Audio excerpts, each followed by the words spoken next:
Anche a nome del gruppo del Partito Democratico dare il benvenuto e augurare buon lavoro alla nuova assessora della Giunta regionale. Tant'è che arriva e mi risponde ad un'interrogazione che avevo fatto oltre 1 anno e mezzo fa all'assessore Donazzan, quindi lo voglio intendere come un ottimo segnale, una buona partenza.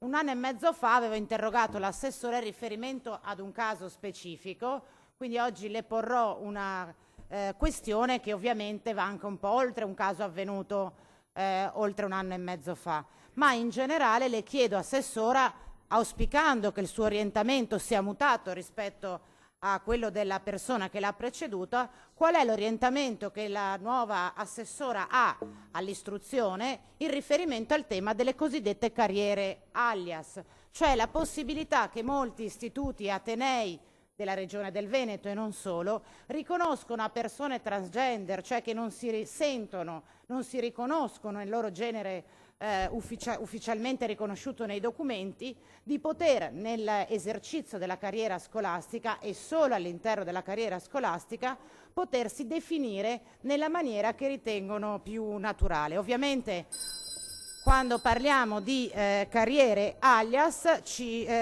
parliamo di una... Chiedo ai colleghi Formaggio e Valdegambri di accomodarsi nei rispettivi posti. Sì, però lasciamo che Camani possa esprimersi.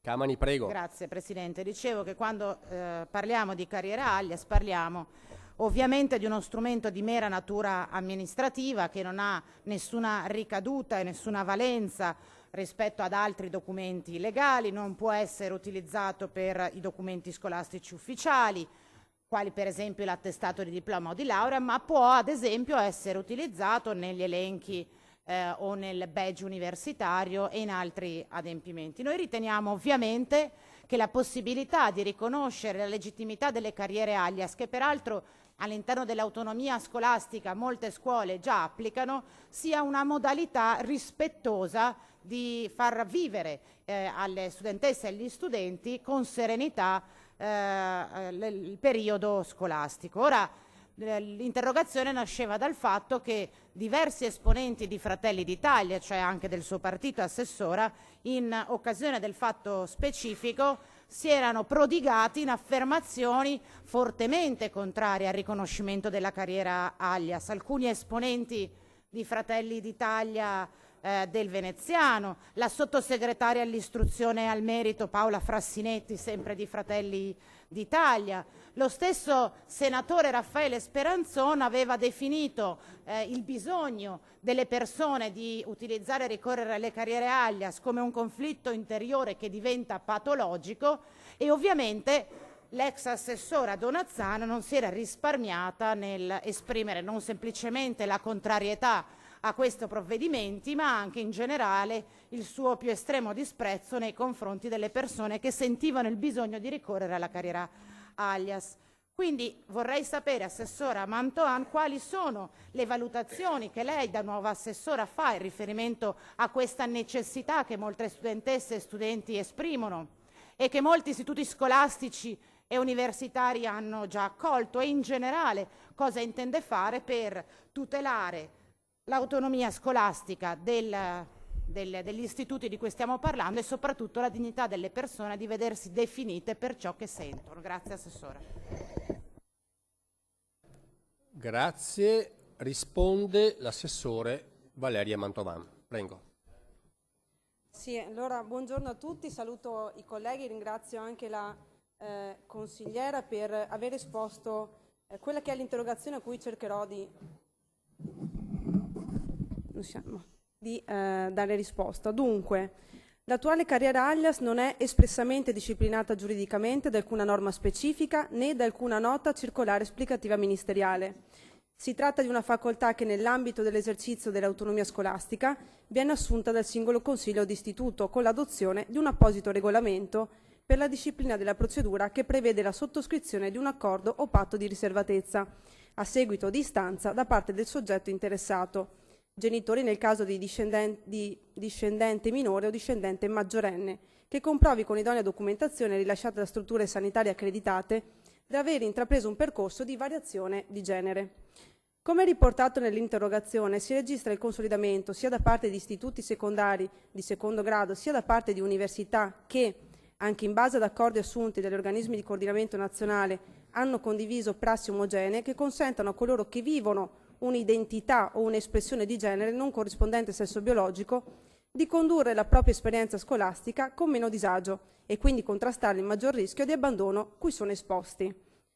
In base all'autonomia che il legislatore nazionale riserva e riconosce al sistema dell'istruzione e in assenza di qualsiasi regolamentazione o orientamento espressi da parte del governo nazionale, i poteri delle regioni in ordine al tema non consentono interventi di sorta. Considerato che le tematiche legate alla disforia di genere sono oggetto di rapida evoluzione, sviluppo e intenso dibattito in seno alla società civile, opinioni quali quelle oggetto di censura da parte dell'interrogante costituiscono una libera manifestazione del pensiero che come tali, nel rispetto della dignità e della libertà di tutti, possono essere oggetto di personale valutazione. Ciò è tanto più vero quando la differenza di opinione viene espressa nel dibattito politico che riguarda temi di forte impatto etico e sociale. Grazie. Grazie a lei. Collega Camani per la replica. Grazie Presidente, grazie anche Assessora. Mi consenta di esprimere però una poca soddisfazione per questa risposta, perché pur nella legittimità del contenuto del deliberato che lei ci ha illustrato, esattamente va nella direzione che noi temevamo, e cioè lei non ci dice e non ci ha detto come la pensa, anche come libertà di espressione. Perché io mi chiedo cosa ci sia di espressione libera quando l'assessore che l'ha preceduta ha dichiarato il riferimento alle carriere alias è una cosa fuori dal mondo, la carriera alias è un errore ideologico. Ora è vero che ciascuno di noi può sempre liberamente esprimere la propria opinione, in particolar modo sui temi etici. È anche vero che quando si riveste un ruolo istituzionale come quello che lei ora riveste, in Regione del Veneto assessore all'istruzione, la sua opinione non è indifferente.